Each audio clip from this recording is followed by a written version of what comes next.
Hi, Ken1171 Designs here, and one last topic I want to cover about the Scatter tool, still on the scene management subject, is placement. So I have these cones and cubes added to the scene, and let's say I close the tool and lose all the tracking. So when I open it back, here we go, it no longer knows what it has created and what it didn't.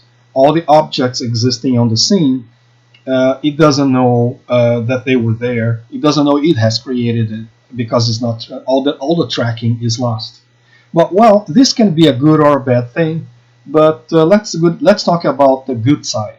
You can use this in different ways. For example, if I select the sphere and I scatter some cubes over it with surface alignment, what happens is it may fall over things it has scattered before. Here it is one.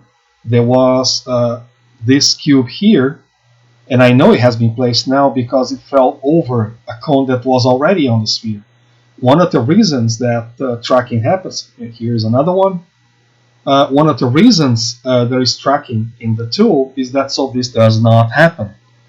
But there are cases where you may want this to happen. You may want to place, for example, grass on the ground, and then a little rock that there are scattered later may be on top of the grass, and that's desirable. That's something you would want to happen.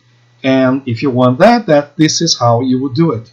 You scatter something, the grass for example, you close the tool, open it again, all tracking is lost, and we're going to take advantage of that to scatter little rocks on top of the grass, because otherwise the tool would keep scattering objects but never over the same place. Nothing would be placed on top of another like it happened here. And another thing is that is managed automatically by the tool is the amount of places you have to scatter objects over. For example, if I switch to cube, and here in the amount I type 100, see, it didn't let me type 100. It limit the number to the maximum number of places, empty places, it still has to scatter objects over. So if I put like 50 here and start scattering, it's going to take a little while. All of the ones it has placed in this session are at places that nothing was before. I know that this cube was already here because of that.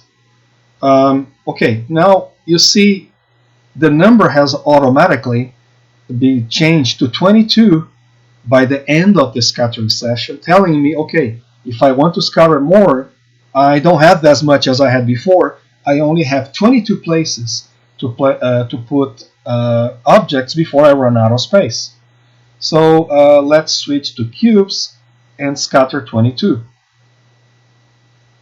And now you see here the amount on the tool is set to 0, meaning I have no more places I can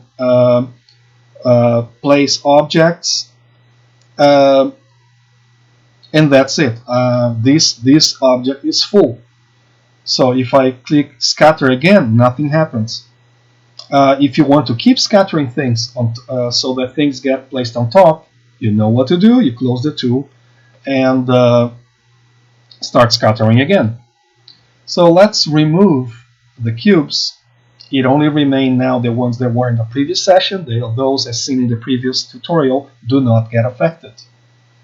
I can keep adding things now, like 20 cubes.